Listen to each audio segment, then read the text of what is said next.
আর হিডকোর chairman রইলেন না পুরমন্ত্রী ফেরহাদ হাকিম। পুর এবং নগর উন্নয়ন দপ্তরের অধীন থেকে হিডকোকে নিজের হাতে নিয়ে আসলেন মুখ্যমন্ত্রী মমতা বন্দ্যোপাধ্যায়। সাম্প্রতিককালে একাধিক বিতর্কিত মন্তব্যের ছেড়ে চাপে পড়ে সিদ্ধান্ত নাকি নেপথ্যে অন্য কোনো কারণ। ফিরহাদ অবশ্য বলছেন যে নেত্রীর সিদ্ধান্তই শিরোধার্য। দেখুন।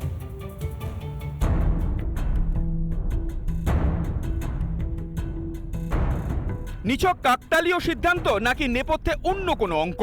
আর পুর ও নগরোন্নয়ন দপ্তরের অধীনে থাকলো না হিডকো, যার ফলে হিডকো চেয়ারম্যান পদে আর থাকলেন না পুর ও নগরোন্নয়ন মন্ত্রী ফিরহাদ হাকিম। তার বদলে মুখ্যমন্ত্রীর নিজের হাতেই রাখলেন হিডকোর দায়িত্ব। তবে আচমকা কেন এই সিদ্ধান্ত নেওয়া হলো নবান্নের তরফে? সম্প্রতি একের পর এক বিতর্কিত মন্তব্যের জেরেই কি ডানা ছাঁটা হলো ফিরহাদের? बंगाल में तो हम 33% हैं, मगर हिंदुस्तान में भी हम सिर्फ 17% है और हमें माइनॉरिटी कम्युनिटी कहा जाता है। हम एक दिन मेजॉरिटी से भी मेजॉरिटी हो सकते हैं। ফিরহাদ অবশ্য মন্ত্রিসভার সিদ্ধান্ত বলেই পিঠ বাঁচালেন। ডিসিশন অফ চিফ মিনিস্টার, যত উনি আমাকে এটা দায়িত্ব দিয়েছিলেন, এখন উনি দায়িত্বটা নিয়ে নিয়েছেন, এটার মধ্যে গুঞ্জনের কি আছে? গুঞ্জনেরও কিছু নেই, এটা আমাদের ক্যাবিনেটেই এসছে, ওটা উনি নিয়েছেন, কোনো কারণে নিশ্চয়ই নিয়েছেন। দুর্নীতি বিরোধী অবস্থান প্রমাণে মানুষের চোখে ধুলো দিচ্ছেন মুখ্যমন্ত্রী, কটাক্ষ বিজেপির। সিন্ডিকেটবাজি, কাটমানি, তোলাবাজি এর যে পুরো চক্র, এই চক্রের কিংপিন যারা ছিলেন তাদেরকে আজ না হয় কাল মুখ্যমন্ত্রী সরিয়ে বোঝানোর চেষ্টা করছেন যে তিনি হচ্ছেন সততার পক্ষে, কিন্তু আসলে এই সব কিছুর অভিমুখ যে কালীঘাটের দিকেই, তা ধীরে ধীরে স্পষ্ট হচ্ছে সাধারণ মানুষের কাছে। বিতর্কিত মন্তব্যের জেরে নয়, বরং অন্তর্কলহই ফিরহাদের অপসারণের কারণ বলছে সিপিএম। এটার সঙ্গে তদন্ত করলে দেখা যাবে কাটমানি সংক্রান্ত কোনো বিরোধ, অন্তর্দলীয় বিরোধ আছে, সেই জন্যই তাকে সরানো হয়েছে। বিতর্কিত মন্তব্য যেগুলো বলছেন সেগুলো সমস্তটাই পরিকল্পিত মন্তব্য, এবং এই পরিকল্পিত মন্তব্যের পেছনে মমতা এবং তার যারা পরামর্শদাতা থিঙ্ক ট্যাঙ্ক, তাদের একটা পরিষ্কার যোগাযোগ আছে। এরপর হিডকো চেয়ারম্যান কে হবেন তা এখনো জানানো হয়নি সরকারের তরফে। তবে মুখ্যমন্ত্রীর উপদেষ্টা হরিকৃষ্ণ দ্বিবেদীকে চেয়ারম্যান করা হতে পারে বলে গুঞ্জন শোনা যাচ্ছে। ফিরহাদের সংখ্যাগুরু মন্তব্যে দায়সারা বিবৃতি দিয়ে অসন্তোষ প্রকাশ করেছিল দল। ফিরহাদের অপসারণ কি সেই অসন্তোষেরই জের, নাকি সবটাই লোক দেখানো? রিপাবলিক বাংলা। 2025-এর 2রা জানুয়ারি চিন্ময় কৃষ্ণপ্রভুর তার শুনানি হতে পারে আদালতে, এবং সেদিকে নজর রয়েছে গোটা বাংলাদেশ সহ গোটা বিশ্বের। কেননা এর আগে আমরা একাধিকবার দেখেছি চিন্ময় কৃষ্ণপ্রভু তাকে একেবারে আটকে রাখার বিচারহীনভাবে আটকে রাখার একটা চেষ্টা চালিয়ে গিয়েছে এই বর্বর ইউনূসের প্রশাসন। এখন প্রত্যেকের নজর রয়েছে 2025 অর্থাৎ নতুন বছরের দ্বিতীয় দিনের দিকে।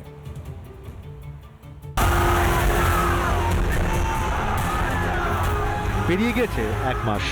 চিন্ময় কৃষ্ণপ্রভুকে অন্যায়ভাবে জেলবন্দি রেখেছে ইউনূসের বর্বর পুলিশ। কখনো হুমকি, কখনো অজুহাত। চিন্ময় প্রভুকে বারবার আত্মপক্ষ সমর্থনের সুযোগ থেকে বঞ্চিত করা হয়েছে।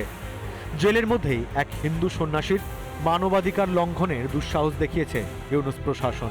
যদি কেউ সাহস করে এই চিন্ময় দাসের পক্ষে এবং চিন্ময় দাসের দোষরের পক্ষে কেউ যদি ওকালতি করতে চায় কিংবা ওকালতনামা দাখিল করে, সাথে সাথে এই বিল্ডিং এর তাকে গণপিটা দিতে হবে।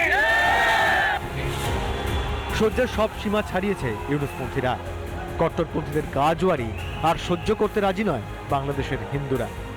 নতুন বছরের 2রা জানুয়ারি চিন্ময় কৃষ্ণপ্রভুর জামিন মামলার শুনানি চট্টগ্রাম আদালতে। তাই এখন থেকেই আটঘাট বেঁধে লড়াইয়ের প্রস্তুতি নিচ্ছে সনাতনীরা। শুনানির জন্য এখন থেকেই গুটি সাজানো হচ্ছে। কৌশল ঠিক করতে পর বৈঠক আইনজীবীদের। বৈঠক চট্টগ্রাম ও ঢাকার আইনজীবীদের। চট্টগ্রামের বাইরে থেকে আসবেন আইনজীবীরা, ঢাকা থেকে দুঁদে হিন্দু আইনজীবীরা আসবেন। ওয়াকালতনামা প্রস্তুত রাখা হচ্ছে এখন থেকেই। চিন্ময় প্রভু কোনো সেডিশন কেজের আসামি হতে পারে না। উনি এমনভাবে ওনাকে আসামি করা হয়েছে, আমরা বাধ্য হইয়া কোর্টে উইদাউট এনি কনসিডারেশন, কোনো কিছুর বিনিময়ে ছাড়া আমরা সেখানে গিয়েছি এবং আমরা ওনার জন্য লড়েছি, এবং যদি প্রয়োজন হয় আরও লড়ব। এর আগে জামিনের শুনানি এগোনোর মামলা লড়তে গেলে নিগ্রহের শিকার হন হিন্দু আইনজীবী রবীন্দ্র ঘোষ।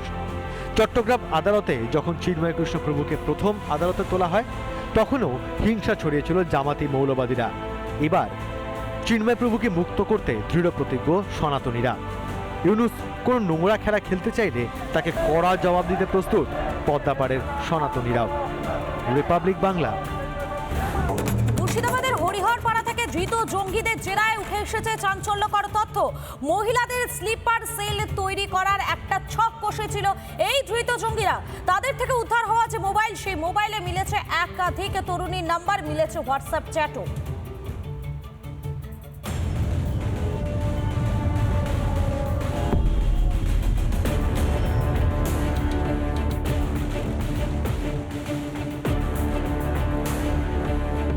বাংলায় আস্তে আস্তে ছড়িয়ে পড়ছে জঙ্গি জাল।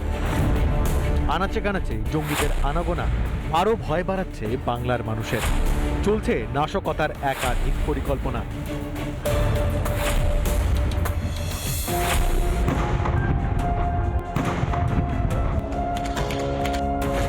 যতই দিন যাচ্ছে ততই একটা একটা করে নতুন তথ্য উঠে আসছে তদন্তকারীদের হাতে।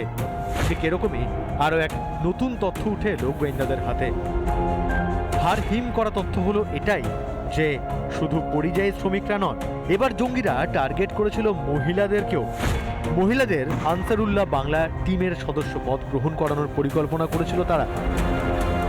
টার্গেটে ছিল গ্রামের মহিলারাও। গোয়েন্দারা জানতে পেরেছেন যে মহিলাদেরকে নিয়ে জেহাদি সংগঠন গড়ারও কিন্তু ছক কষেছিল এই এবিটি টিমের সদস্যরা। মুর্শিদাবাদের হরিহরপাড়া থেকে দ্রুত মনিরুল শেখকে জিজ্ঞাসাবাদ করে এমনই তথ্য পেয়েছেন গোয়েন্দারা। জেরায় উঠে এলো একাধিক তথ্য। এবিটির পরিকল্পনা ছিল মহিলাদের অংশগ্রহণ করানো। বোরখার দোকানে চলতো মহিলাদের মগজ ধোলাই। ছোট ছোট এলাকা বেছে নিয়ে পকেট সংগঠন। সেই সংগঠনের মাথা মহিলাদের করার ছক। মহিলাদের মাধ্যমে গ্রামে নাশকতার পরিকল্পনা। একেই বলে স্লিপার সেলের মহিলা স্কোয়াড। 95% ভালো লোক এবং তাদেরও কিন্তু ওই হিজবুল মুজাহিদিন আর জসিমউদ্দিন রহমানির ক্যাটাগরিতে নিয়ে যাচ্ছেন। এটা ভয়ঙ্কর অপরাধ দেশের প্রতি, সমাজের প্রতি, রাষ্ট্রের। মুর্শিদাবাদ থেকে স্লিপার সেলের দুই সক্রিয় জঙ্গি মনিরুল শেখ ও আব্বাস আলীকে জেরা করে এই ধরনের একাধিক তথ্য এসেছে অসম পুলিশের হাতে। এমনকি এই কথা স্বীকারও করেছে মনিরুল শেখ বলে জানা যাচ্ছে পুলিশ সূত্রে। মনিরুল শেখের ফোনে গোপন তথ্য। একাধিক ফোন নাম্বার উদ্ধার করেছে অসম পুলিশ। উদ্ধার বেশ কিছু তরুণীর ফোন নাম্বার। তদন্তকারীদের হাতে এসেছে হোয়াটসঅ্যাপ চ্যাটও। বাংলাদেশের মৌলবাদীরা বলছে যে মমতা ব্যানার্জিকে উদ্দেশ্য করে যে আপনারা মমতা ব্যানার্জি দ্রুত পশ্চিমবঙ্গকে ভারত থেকে আলাদা করুক, বাংলাদেশের সাথে গ্রেটার বাংলাদেশ গড়ে তুলুক। এটা একটা পরিকল্পিত প্ল্যান চলছে। গোয়েন্দা তথ্য আরো বলছে যে কোনো কাজে মিশে যেতে পারেন মহিলারা। ফলে মহিলাদের ব্যবহার করাটা এক্ষেত্রে আরো সহজ। ভিন রাজ্য বা ভিন দেশ থেকে জাল নথির সাহায্যে এ রাজ্যে বা এ দেশে ঢুকে তারপর সংগঠনকে মজবুত করার কাজ করেছে জঙ্গি গোষ্ঠী এবিটি, আইসিস বা জেএমবি। পশ্চিমবঙ্গের বুকে মৌলবাদী শক্তি মাথাচাড়া দিয়েছে 2011-র পর থেকে। সেটা উভয় মৌলবাদ, ধর্মীয় মৌলবাদ যাকে ভিত্তি করেই বিজেপির উত্থান, এবং বিজেপির উত্থানে যে ক্ষেত্রে লালন পালন জমি তৈরি করেছেন মমতা। যুবক, পরিযায়ী শ্রমিক, মহিলারা ছাড়াও আর কারা কারা ছিল জঙ্গিদের নিশানায়? কেনই বা এপার বাংলাকে অশান্ত করার পরিকল্পনা? বাংলাদেশে জঙ্গি মুক্তি ঘটতেই জঙ্গি আতঙ্ক আর নাশকতার চক্রান্ত। জামাতি বা জিহাদিদের নিশানায় কেন বাংলা? সেটাই এখন জানার চেষ্টা করছে গোয়েন্দারা। রিপাবলিক বাংলা। নানা ধরনের কন্টেন্ট দেখার জন্য লাইক করুন, শেয়ার করুন আমাদের ফেসবুক পেজ, সাবস্ক্রাইব করুন আমাদের ইউটিউব চ্যানেল। পাশাপাশি অন্যান্য ব্রেকিং নিউজের জন্য অবশ্যই চোখ রাখুন রিপাবলিক বাংলায়।